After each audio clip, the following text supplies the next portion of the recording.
source for the latest news and analysis. This is the Global Update Express. Hello and welcome to Global Update Express, your comprehensive look at the week's most significant development from India and around the world. I'm your host, Kushluk Singh, and we have a packed episode for you today, covering everything from national security and public health to global geopolitics, groundbreaking science, and market shifts. Let's dive right in. We begin, as always, with the biggest stories gripping our nation. India saw major developments this week, from critical security updates to landmark social policies and a persistent environmental challenge. Our top national story: the tragic blast near Delhi's iconic Red Fort, which claimed 13 lives, has seen a crucial turning point. This week, the Ministry of Home Affairs officially transferred the entire investigation to the National Investigation Agency, or NIA. This move is highly significant. The NIA is India's premier federal agency for counter-terrorism. Their involvement unequivocally signals that authorities are treating this incident as a high-priority act of terror.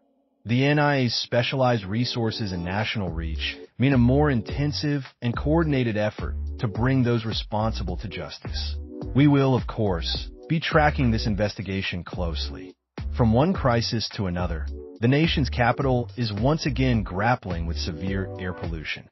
The air quality in Delhi and the National Capital Region has, sadly, plummeted back into the severe category this week. In response, authorities have reimposed stringent emergency measures. A blanket ban on all non-essential construction and demolition activities is now in effect. Furthermore, schools have been directed to transition to online or hybrid classes for students up to Class 5 to protect young children from the toxic air. And to ease traffic congestion, staggered office timings for government and MCD employees are being implemented from November 15th.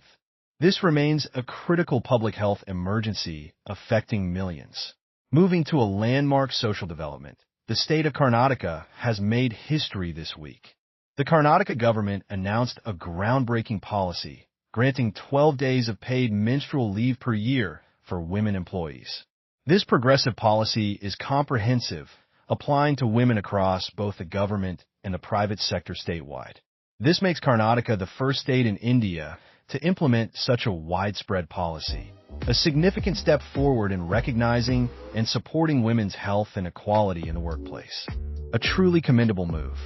Finally, in national news, a major legal development in one of India's most horrific criminal cases. The Supreme Court of India this week acquitted Surendra Koli in the final pending case related to the infamous Nithari serial killings. This decision follows a series of lengthy legal battles stretching back almost 2 decades. With this final acquittal, the court has ordered his release, bringing a controversial chapter of this disturbing case to a close. Now, let's turn our gaze beyond India's borders to the global stage, where geopolitical tensions and humanitarian crises continue to dominate the headlines. The ongoing conflict in the Middle East remains a primary concern, and this week, reports emerged detailing a new U.S. military plan for a post-conflict Gaza.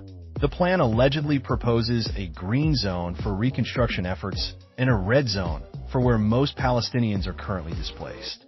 This area would reportedly be secured by a combination of international and Israeli troops. The UN Security Council is expected to vote on this contentious plan on November 17th. The international community watches closely for any signs of a viable path to lasting peace and stability in the region. Moving to Africa, South African authorities are embroiled in a high-level investigation this week, probing the mysterious arrival of a plane carrying 153 Palestinians. The nature of the flight, its origins, purpose, and the exact status of the passengers remain shrouded in mystery, sparking a significant diplomatic and security inquiry within the country. Authorities are working to unravel the circumstances surrounding this unusual incident. The war in Ukraine continues to grind on, and reports this week indicate a significant escalation in Russia's tactics. Over 800 attacks on Ukraine's railway system have been recorded this year, with an intensified focus recently. This appears to be a deliberate strategy to cripple Ukraine's logistical capabilities, hindering the movement of troops, vital supplies, and crucial exports. In response, Ukraine has announced it has begun mass production of its new Octopus interceptor drones, aiming to bolster its defenses against these persistent attacks. Shifting gears to the future, this week brought exciting breakthroughs in space, quantum computing, and artificial intelligence, showcasing humanity's relentless pursuit of innovation.